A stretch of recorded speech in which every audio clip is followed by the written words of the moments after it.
Cette femme-là ne ressemble pas aux autres. Elle joue, écrit et réalise.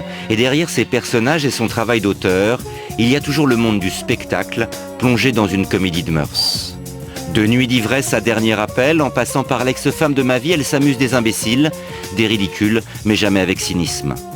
Mais c'est avec elle que Josiane est la moins indulgente. Depuis ses débuts, elle s'est tournée vers des personnages borderline. Elle est comme ça, elle aime jouer l'excès.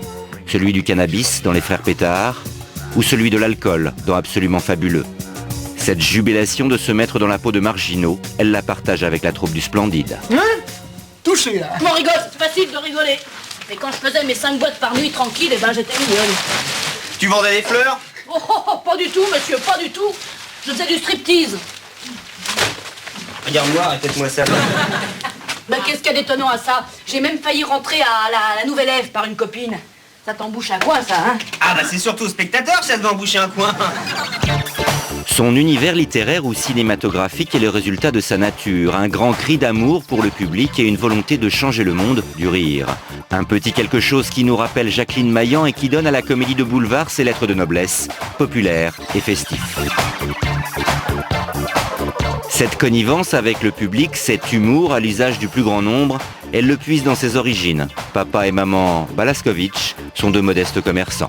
J'ai pensé à toi, j'ai rapporté un beau confit de porc là. Fidèle à la comédie, elle délaisse pourtant le burlesque pour faire un petit tour chez Blier, le seul metteur en scène à qui elle a osé dire qu'elle aimerait travailler avec lui. Trop belle pour toi lui donne alors la densité pour mettre ses défauts en valeur. Au-delà de la métamorphose, c'est la part d'ombre qui apparaît, illustration parfaite que le rire et la politesse du désespoir.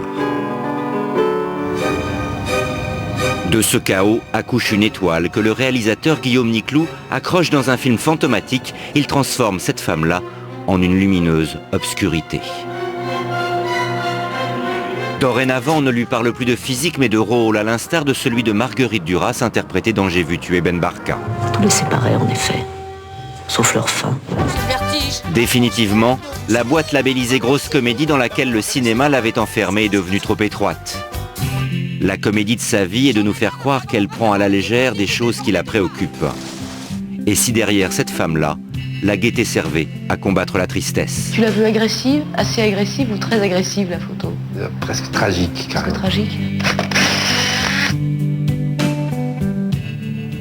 Josiane Balasco, la gaieté qui servirait à combattre